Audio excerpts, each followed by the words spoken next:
Sahabat setia Go Warrior yang dikasih Tuhan, Shalom. Hari ini adalah Jumat 8 Agustus, tanggal cantik, tanggal 8, bulan 8. Hari ini hari spesial juga buat saya. Karena hari ini hamba yang hina ini mengucap syukur atas rahmat imamat yang ke-11 tahun. Ya. Mohon doa dari para sahabat Go Warrior sekalian, agar saya boleh setia dalam menunaikan tugas pelayanan. Karya Tuhan ini sungguh ajaib dan luar biasa. Kepada yang rapuh ini, yang lemah ini, yang penuh cacat celah ini, Allah mengaruniakan rahmat pelayanan gerejanya. Hari ini kita juga merayakan peringatan wajib Santo Dominikus, imam dan pendiri Ordo Pengkhotbah. Dominikus lahir di Spanyol pada 8 Agustus tahun 1170. Keluarganya sangat religius. Ibunya bernama Joanna, juga dinyatakan gereja sebagai beata. Dominikus punya 2 orang kakak bernama Manes dan Antonio. Dan keduanya telah terlebih dahulu menjadi imam. Pada usia 24 tahun, Dominikus memutuskan untuk masuk biara di Osma. Dan ia ditabiskan menjadi imam setelah menyelesaikan pendidikannya. Pada tahun 1215, Dominikus mendirikan Ordo Predicatorum atau dikenal sebagai Ordo Pengkhotbah yang menggabungkan antara hidup kontemplatif dengan karya pastoral aktif. Ordo ini didirikan atas keprihatinannya terhadap iman umat yang dirongrong oleh ajaran-ajaran sesat yang saat itu bertumbuh, yakni ajaran sesat Albigensianisme. Sekte ini mengingkari paham Tritunggal, pandangan penebusan melalui Yesus Kristus, ajaran tentang sakramen-sakramen dan berbagai praktek hidup keagamaan sebagai ungkapan iman diingkari dan ditolak. Sebelum meninggal, Dominikus berpesan kepada para pengikutnya, tetaplah penuh dalam cinta kasih dan kerendahan hati, dan jangan tinggalkan kemiskinan. Kata-kata dari Dominikus ini juga selalu menjadi rema dalam hidup saya dalam menjalani panggilan Tuhan ini. Dominikus wafat pada 6 Agustus tahun 1221 di usia ke-51. Kita akan merenungkan firman Tuhan yang diambil dari Injil Matius 16 ayat 24 sampai dengan 28. Kita siapkan hati kita. Haleluya, haleluya, haleluya.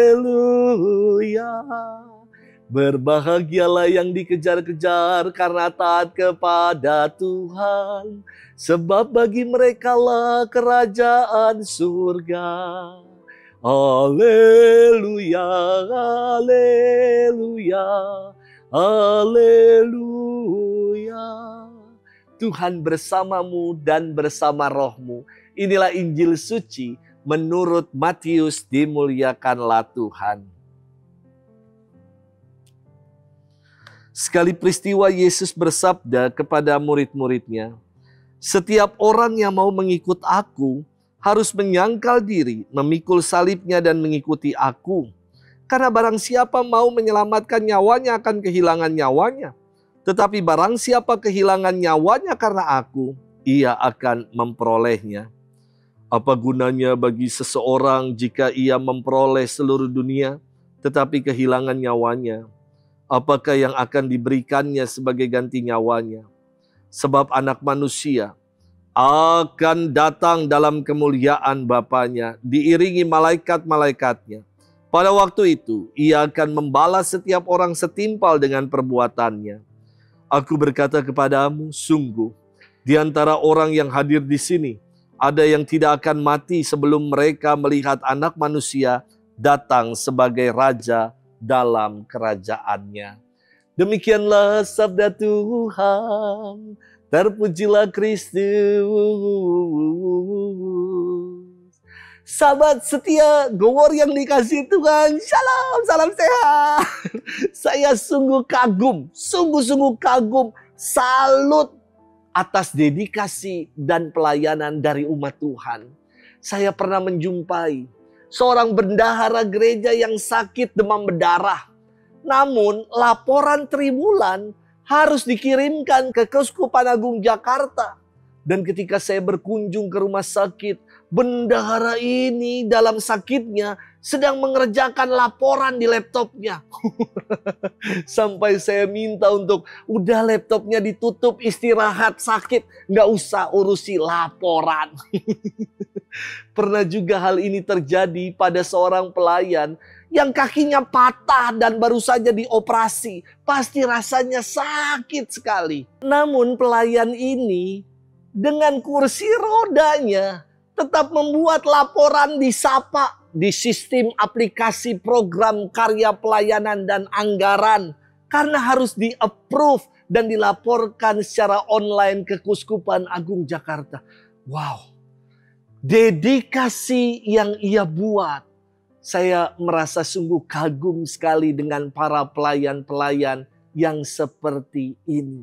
Yang berdedikasi memberikan diri untuk karya pelayanan gereja dan bukan sekedar cari sensasi dan bermuka dua. Sahabat setia Gowor yang dikasihi Tuhan. Dalam firman Tuhan hari ini kita mendengarkan sabda perihal ketentuan dan syarat untuk mengikuti Yesus. Kepada para muridnya Yesus bersabda, setiap orang yang mau mengikut aku, ia harus menyangkal diri, memikul salibnya dan mengikuti aku. Menyangkal diri berarti melepaskan ego dan kepentingan pribadi untuk mengikuti kehendak Allah semata. Memikul salib artinya setia menanggung segala keadaan bersama dengan Tuhan. Dan mengikuti Tuhan berarti kesediaan untuk mau berjalan di belakang dan berada dalam tuntunan tangan Tuhan. Tentu, untuk memenuhi kriteria ini tidak mudah. Karena seluruh orang dalam hidup punya orientasi. Dia punya ego, punya kepentingan dirinya sendiri. Namun, dengan berani melepaskan ego dan kepentingan kita dan mengarahkan hidup kita sepenuhnya pada Allah, kita akan punya hidup yang lebih bernilai dan berarti. Sahabat setia Gowor yang dikasihi Tuhan. Di tengah dunia hedon yang menawarkan berbagai kenikmatan, kemudahan, kekuasaan. Tentu tidak gampang untuk memenuhi tuntutan menjadi pengikut Tuhan. Walaupun tidak gampang. Namun Tuhan senantiasa mencukupkan kita dengan kasih karunia dan penyertaan-Nya. Maka mari kita mohon rahmat agar kita menjadi pengikut-pengikut Tuhan yang sejati. Pengikut Tuhan yang setia. Yang berani menyangkal diri. Menanggalkan ego kita. Memikul salib dan mengikuti Tuhan. Selamat bermenung. Tuhan memberkati kita semua. Dalam nama Bapa dan Putra dan Roh Kudus. Amin.